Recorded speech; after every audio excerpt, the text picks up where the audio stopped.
les inégalités que nous combattons, je crois avoir commencé à démontrer, quand les combattants en améliorent la vie de tout le monde, ce n'est pas vrai que ce soit une largesse irresponsable.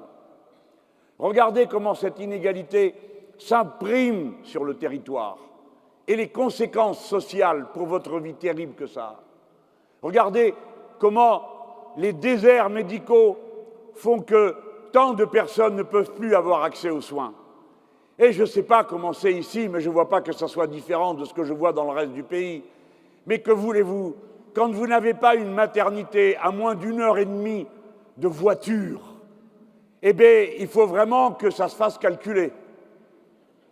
Et ce n'est pas toujours calculable, vous le savez bien.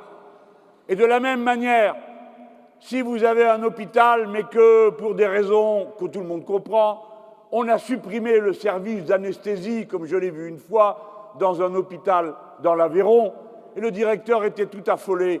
Et il me dit, mais monsieur Mélenchon, ce n'est pas rationnel qu'on ait enlevé l'anesthésie, parce que plus personne ne va venir à l'hôpital. Je lui dis, monsieur, il était tout affolé, le garçon, il n'avait jamais vu une lutte de sa vie. Il vient voir le Diable Rouge en personne, avec tous ses papiers pour me démontrer que ce n'était pas rationnel. Mais je lui dis, mais je le sais, monsieur, que ce n'est pas rationnel. Mais figurez-vous que la décision qu'ils ont prise, ce n'est pas par hasard, c'est justement pour que plus personne ne vienne. Et comme personne ne viendra, on dit, ah, regardez, personne ne vient. Eh bien, il faut fermer ça, d'autant que maintenant, on fait la tarification à l'acte. Vous savez, hop, il faut expédier, avec la durée moyenne de séjour. Une appendicite, un jour, par exemple.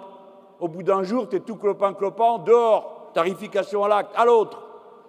Cette machine incroyable qui fait dégénérer le premier service de santé du monde sous la loi du fric et de la comptabilité,